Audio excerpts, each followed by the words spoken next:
Hello बंधुओं, नमस्कार। मैं सुरेश त्रिपाठी। आज मैं आपको रेल के थोड़े अतीत में लेकर चलता हूँ। मैं बहुत डिटेल में जाऊँगा तो शायद वीडियो बहुत लंबा हो जाएगा, इसलिए आप लोगों से अनुरोध है कि मैं इसका लिंक डिस्क्रिप्शन में डाल दूँगा। उस लिंक में जा कर के आप पूरा डिटेल पढ़ सकते हैं और चीज़ों को समझ सकते हैं कि रेल में हो क्या रहा है और जो पृष्ठभूमि है उसमें और आज में क्या विशेष बदलाव आया है। आज मैं बात करूंगा एक पूर्व store officer IRSS Atul Kumar ji का। अतुल कुमार जी बेहद ईमानदार, अपने कर्तव्य के प्रति निष्ठावान और हमेशा रेल के प्रति समर्पित रहे।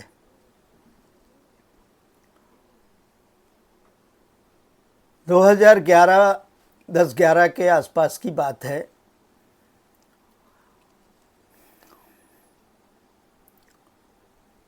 तब उन्होंने ये कह कर के रेल में भूचाल खड़ा कर दिया था कि रेल में जो स्टोर डिपार्टमेंट के माध्यम से जो खरीद होती है सालाना, उस सालाना खरीद में 5,000 करोड़ रुपए की रेलवे रेवेन्यू या पब्लिक रेवेन्यू या गवर्नमेंट रेवेन्यू का लीकेज है। इतने ज़्यादा कार्टेल और भारी भरकम रेट पर मटेरियल सप्लाई होता है रेल में, और ये बहुत बड़ी बात थी।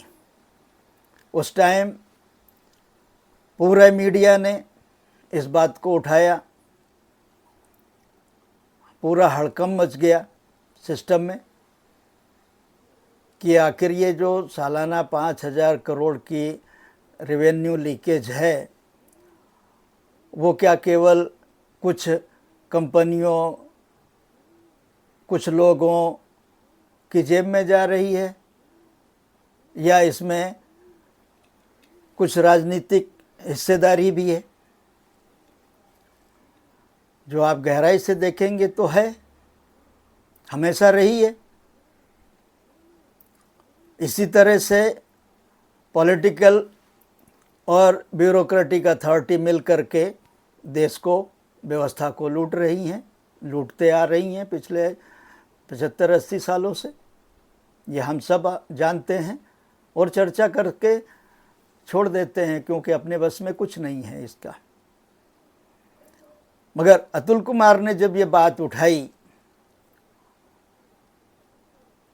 और बात मंत्री की, तत्कालीन मंत्री की और सरकार की निष्ठा पर आ गई।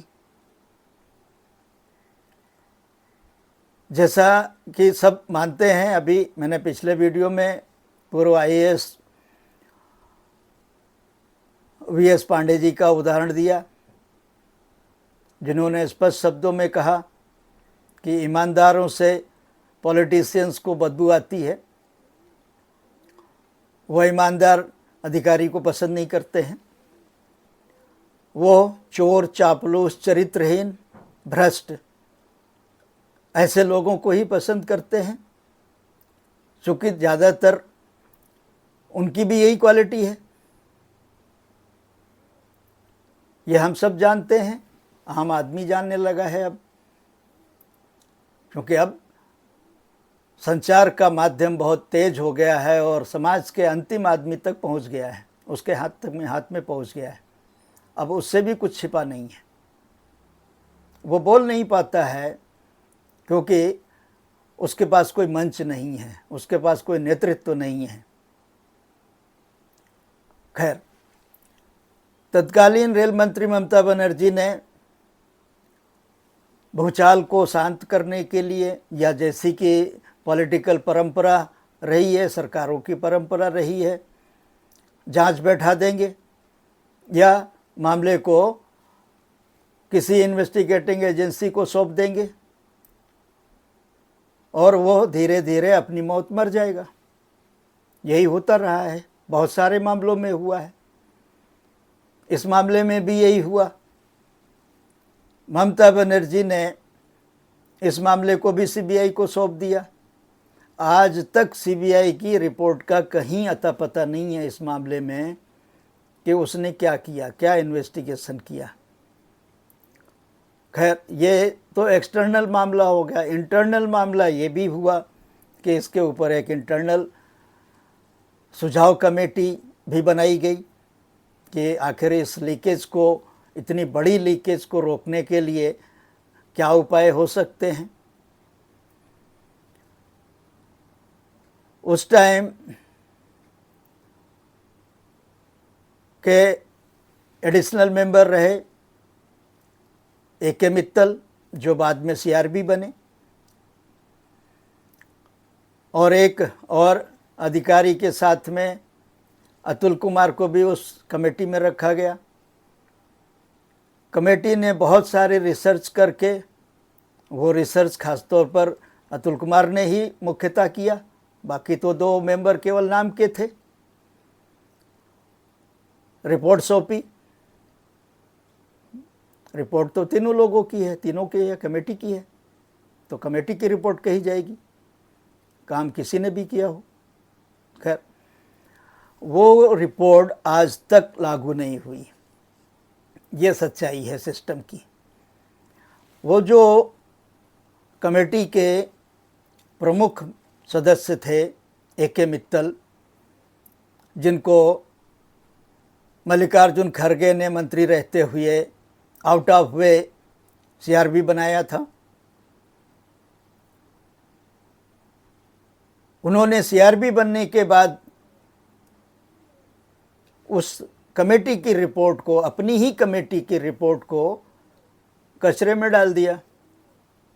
उनको उसकी याद नहीं आई, जबकि वो खुद स्टोर ऑफिसर थे और सब कुछ जानते थे कि हाँ, ये सत्य है जो अतुल कुमार ने कहा है कि 5,000 करोड़ की सालाना लीकेज है स्टोर परचेज में।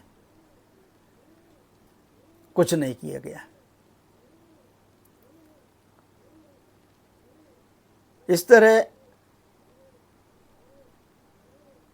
इस सब से निराश होकर के अतुल कुमार ने कुछ महीने बाद भी अरेस्ट ले लिया और सिस्टम की बेशर्मी ये है कि खुशी खुशी उनको भी अरेस्ट दे भी दिया। जैसा पांडे जी कहते हैं ना कि उनको ईमानदारों से उनको बदबू आती है, तो वो बदबू केवल पॉलिटिशियन को नहीं आती है, वो बदबू करप्ट अफसरों को भी आती है।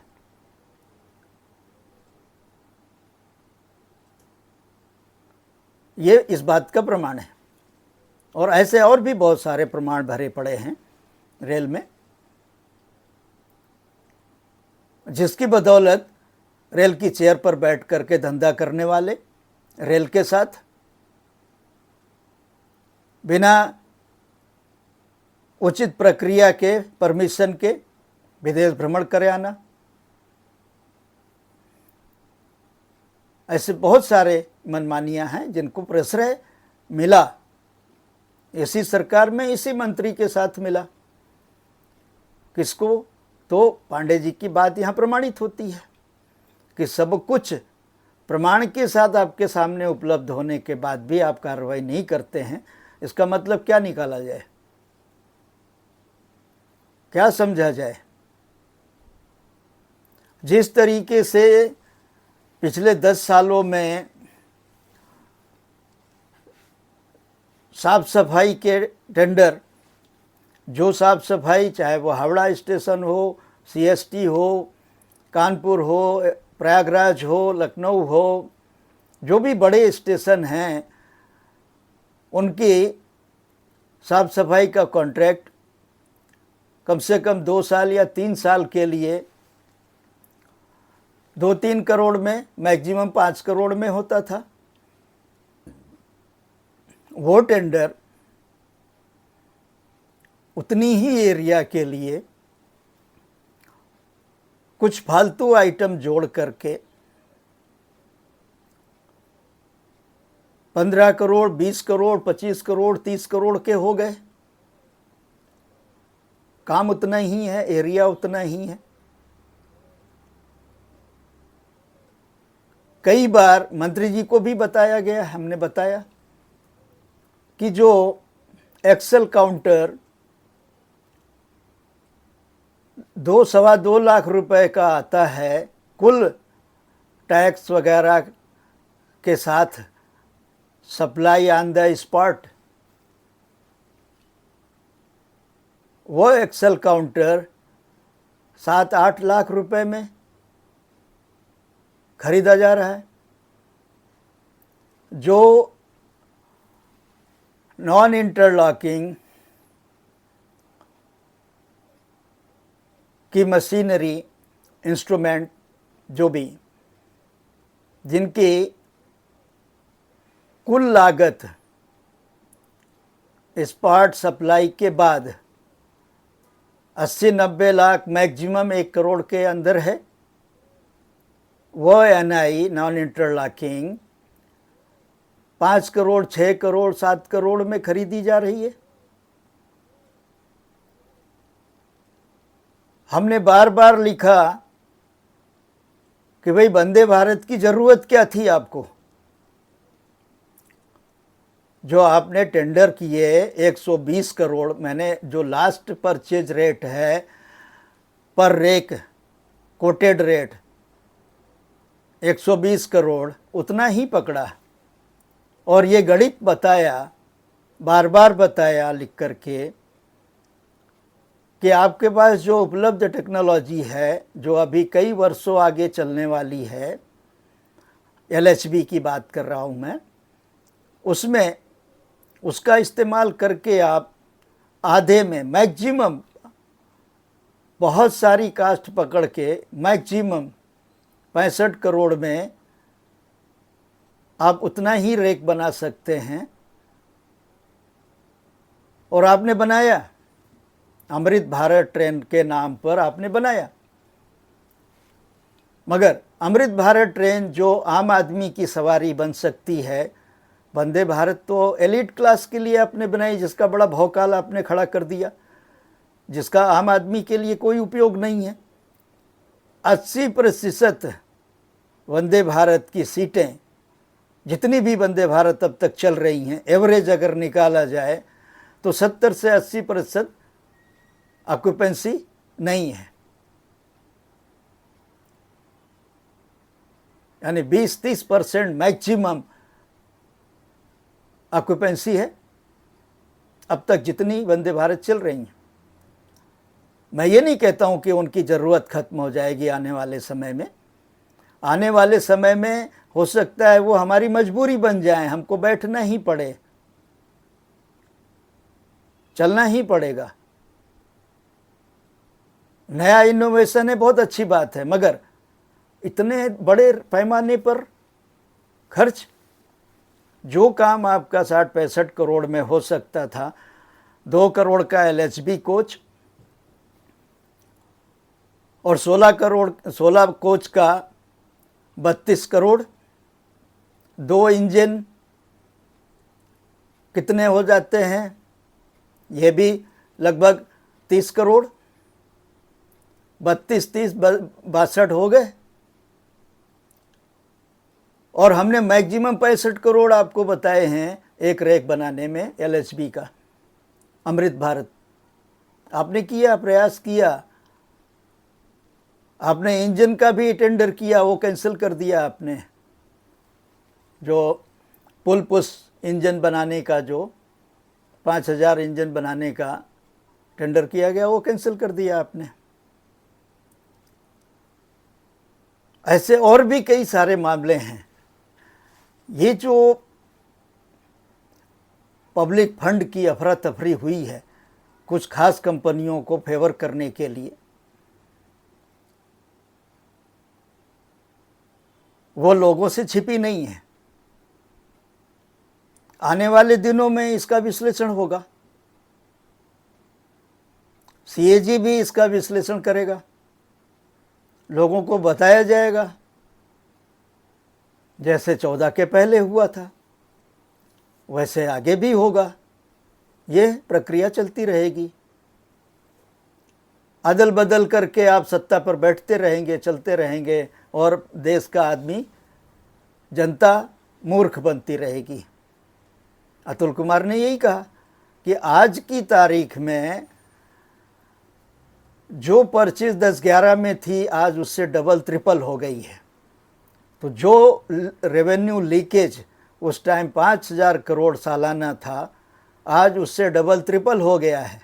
तो अंदाज़ा लगाइए कि कितने बड़े पैमाने पर रेलवे रेवेन्यू या पब्लिक रेवेन्यू स्टोर परचेज में लीकेज है। और इस बीच में आप पॉलिसी भी बदल देते हैं केवल कंपनी को फेवर करने के लिए, कुछ खास लोगों को फेवर करने के लिए, चाहे वो कोच फर्निशिंग की हो, चाहे केबल के मामले में हो। फाइलें दबा के बैठे हैं आपके, एमटीआरएस रहे, प्रेजेंट सीआरबी, और आरडीएसओ में special DG vendor development, PED, EMU, और आप कुछ नहीं कर रहे हैं। आपके संज्ञान में लाने के बाद भी आप कुछ नहीं कर रहे हैं। इसका मतलब क्या निकाला जाए? तो अतुल कुमार जी जो कहते हैं वो अक्षरशः सत्य है, और वो दुगुना तिगुना चौगुना होता जा रहा है समय के साथ। 2015 में आपने सिंगल मैन कमेटी बनाई, ई श्रीधरन के, माननीय ई श्रीधरन मेट्रो मैन के नाम से मशहूर हैं। अपने काम के प्रति बहुत समर्पित रहे, बहुत ईमानदार रहे, बहुत मान और उनका सम्मान है रेल इंडस्ट्री में। हम भी उन्हें पिछले 30-35 सालों से देखते आ रहे हैं, बहुत सम्मान करते हैं हम उनका। उन्होंने अपनी सिफारिशों में जो शायद 11 मार्च को दिया है, ये रिपोर्ट 11 मार्च 2015 को दिया है आदरणीय ई श्रीधरन साहब ने, जिसका टाइटल है final report of the one man committee for delegating tendering and commercial powers to general managers and other operating levels. इस कमेटी की रिपोर्ट के माध्यम से आपने जिस स्तर पर फाइनेंशियल पावर का डेलीगेशन किया है, वो कोई सिस्टम की भलाई के लिए नहीं किया आपने। ये कहने में मुझे कोई संकोच नहीं है। हो सकता है ये उद्देश्य आपका रहा हो, मगर जो हमने पहले कहा वो भी उद्देश्य आपका रहा हो सकता है। क्योंकि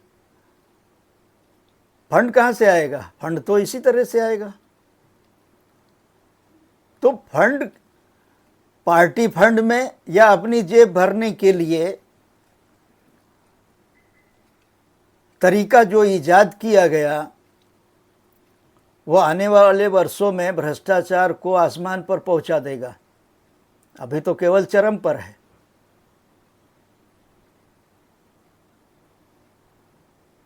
अभी चरम पर है, अभी ये 7वें आसमान पर पहुंच जाएगा आने वाले समय में, क्योंकि ये बहुत बढ़िया तरीका निकाला गया है। बड़े बड़े टेंडर करो, बड़े बड़े पावर दे करके अधिकारी को, और फिर उससे कलेक्शन हो जाए। इससे बढ़िया तरीका करप्शन का और कुछ नहीं हो सकता। जो काम 10 रुपए का है वो 10,000 में किया गया।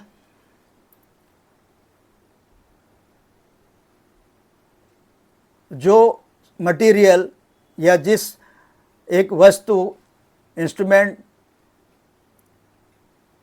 की कास्ट 100 रुपया है,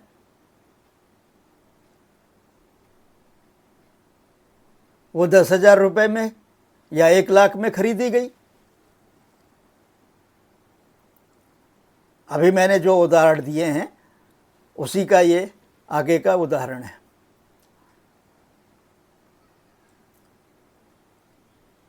श्रीधरन साहब ने तो ये मान करके रिकमेंड किया कि उनके बिरादरी यानी ब्यूरोक्रेट ईमानदारी से व्यवस्था को आगे बढ़ाएंगे जैसे उन्होंने बढ़ाया।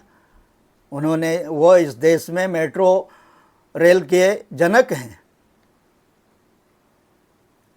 अपनी शर्तों पर उन्होंने काम किया, ये बात सही है, मगर करप्शन नहीं होने दिया। उनके कार्य क्षेत्र में कभी किसी विजिलेंस ने, किसी दूसरी बाहरी एजेंसी ने हस्तक्षेप नहीं किया, क्योंकि ये माना गया कि जहाँ श्रीधरन साहब हैं वहाँ पर काम में कोई कोताही नहीं होगी, कोई करप्शन नहीं होगा। मगर उनके रिकमेंडेशन पर जो पावर डेलीगेट किए गए, general manager, member, general manager, फिर डीआरएम और ब्रांच अफसर और नीचे नीचे तक सुपरवाइजर तक। अभी मैंने परसों बात करते हुए बोर्ड के अफसर को बताया, मंत्री जी के सेल में बताया कि अगरतला अखौरा रेल लिंक में क्या हुआ। जिस प्रोजेक्ट की कास्ट कुल मिला के लगभग 500 करोड़ थी, आज वो कास्ट डबल हो चुकी है और आज की तारीख में लगभग 900 करोड़ उसमें खर्च हो चुके हैं। अभी आने वाले 2-4 सालों में तो वो प्रोजेक्ट कंप्लीट नहीं होता। आप अंदाज़ा लगा लीजिए कि उसकी कास्ट कितनी आगे बढ़ने वाली है। ये हमने बताया और लिखा भी है, उसका भी लिंक आपके डिस्क्रिप्शन में डाल देंगे, आप पढ़ लीजिएगा, 2 पार्ट में है।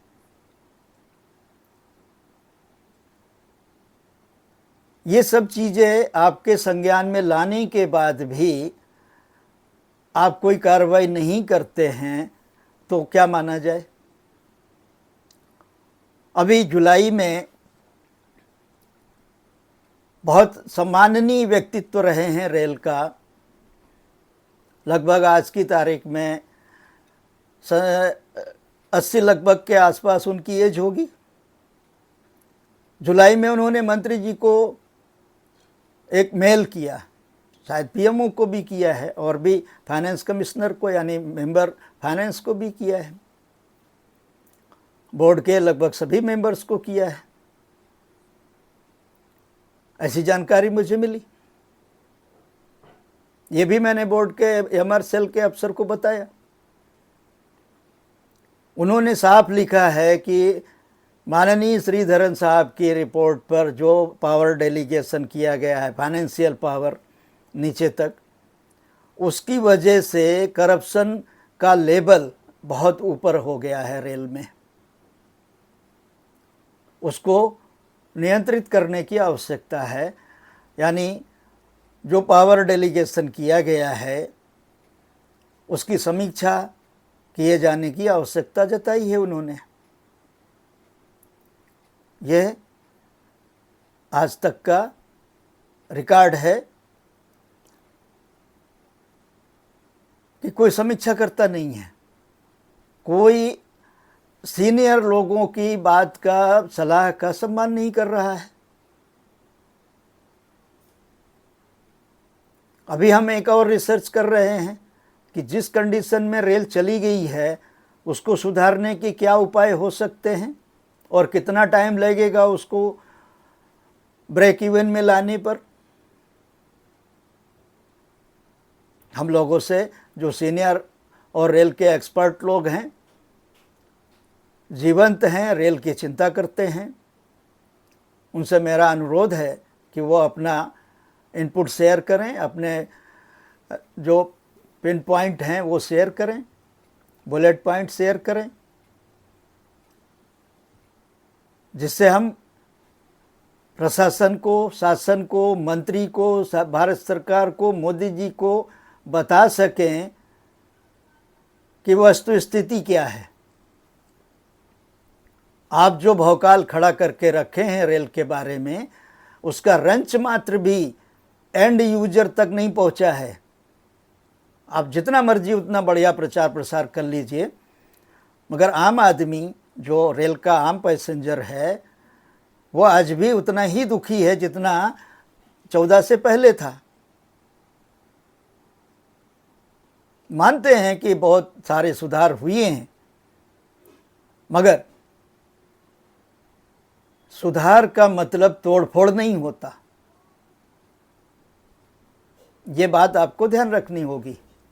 मगर आपने यही किया है पिछले 10 सालों में, सिस्टम में तोड़फोड़ किया, और जो अच्छी खासी व्यवस्था चल रही थी, मैं आज को देखते हुए यही कहूँगा कि वो व्यवस्था फिर भी बहुत अच्छी थी, कम से कम उसमें पारदर्शिता तो थी। मगर आप जो व्यवस्था लेके आए उसने सिस्टम का पूरा तिया पांचा कर दिया। आप ठेके पर पूरी व्यवस्था चला रहे हैं जब से आए हैं सत्ता में। ये कैसे मान्य हो सकता है? जिनका प्रमोशन हेल्डअप होता है, जिनकी प्रगति रुकती है, वो असंतुष्ट होंगे, और असंतुष्ट व्यक्ति कभी सहयोग नहीं करता आपके साथ में, व्यवस्था के साथ में, हमारे साथ में। ये बात आप भूल जाते हैं व्यवहारिक।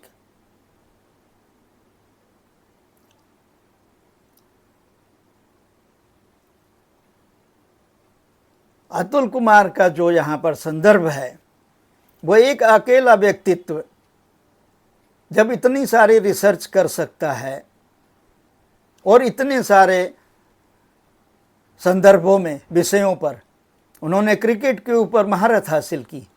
क्रिकेट का जो फ्रॉड दुनिया भर में चल रहा है, उन्होंने प्रमाण के साथ साबित किया। उन्होंने इसको सुप्रीम कोर्ट में चैलेंज किया,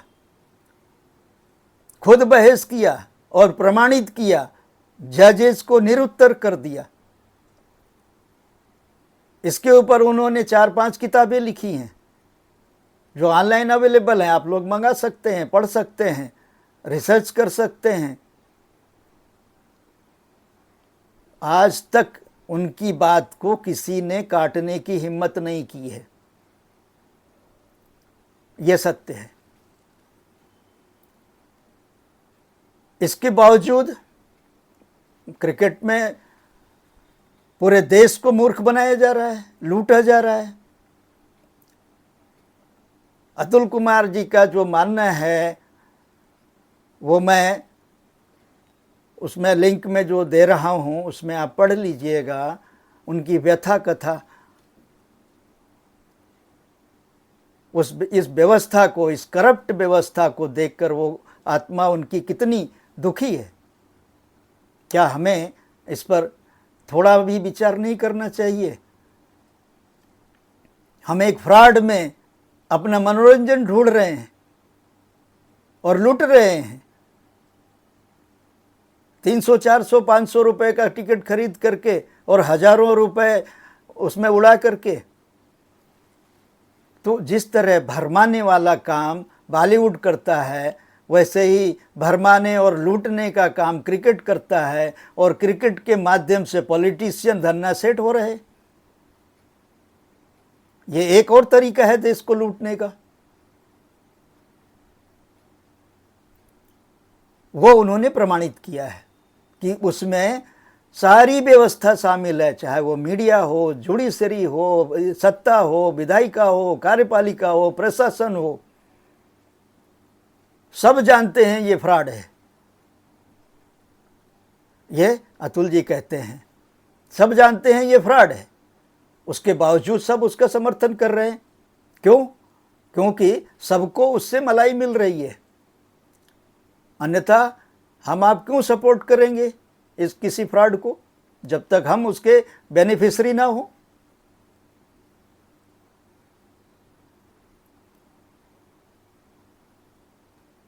ऐसी शख्सियतों को हम दरकिनार कर देते हैं, भूल जाते हैं, साइडलाइन कर देते हैं, समय के साथ उनकी प्रासंगिकता को गुजरा हुआ मान लेते हैं। ऐसा नहीं है। हमारी संस्कृति, हमारी सनातन परंपरा इस बात का प्रमाण है कि जो जितना बुजुर्ग है वो उतना ज़्यादा अनुभवी है, और उसके अनुभव को कोई काट नहीं पाया है। हमारे बुजुर्ग जो कहावतें, जो किंवदंतियाँ बना गए हैं, लोकोक्तियाँ कह गए हैं, उनको आज तक कोई काट नहीं पाया है, और ना आगे आने वाले समय में कभी काट पाएगा, क्योंकि वो प्रैक्टिकल अनुभव पर, प्राकृतिक अनुभव पर आधारित हैं उनके। वही स्थिति अतुल कुमार के साथ है। अतुल कुमार ने अपने अनुभव से, अपनी रिसर्च से रात दिन लगे रह करके जो साबित किया है, आज तक कोई मीडिया वाला, कोई जुडिशरी वाला, कोई सत्ता वाला, कोई किसी व्यवस्था वाला, इवन आईसीसी और बीसीसीआई ने भी आज तक काटने की हिम्मत नहीं की है। क्यों? एक ही कारण है कि वो सत्य है। क्रिकेट एक फ्रॉड है, ये सत्य है। जैसे पॉलिटिशियन जो कहता है वो करता नहीं है, ब्यूरोक्रेट बिना कुछ लिए आपका काम करता नहीं है। यही चलता आ रहा है, यही चल रहा है। एक सरकारी बाबू भी बिना किसी अपेक्षा के आपका काम करता नहीं है। ये व्यवस्था कब तक चलेगी? और वो भी मोदी और योगी के रहते, हेमंता बिश्व शर्मा जैसे ईमानदारों के रहते, जो हमारे हितचिंतक हैं, शुभचिंतक हैं, हर दिन हमारी बात करते हैं, हमारी भलाई की बात करते हैं, आम आदमी की भलाई की बात करते हैं, उनके रहते अगर ये चोरी, बेईमानी, चापलूसी, चरित्रहीनता, करप्शन, ये सब चल रहा है, अव्यवस्था, ये कैसे मान्य होगे? ये आम आदमी की आत्मा दुखी है। इस पर हम सभी को चिंतन मनन करना चाहिए। यह विषय काफ़ी समय से पेंडिंग था हमारे पास। अतुल जी से हम इसके लिए क्षमा प्रार्थी हैं, मगर हर विषय की एक प्रासंगिकता होती है। वो प्रासंगिकता इस मामले में कभी ख़त्म नहीं हुई है, अभी भी ख़त्म नहीं हुई है।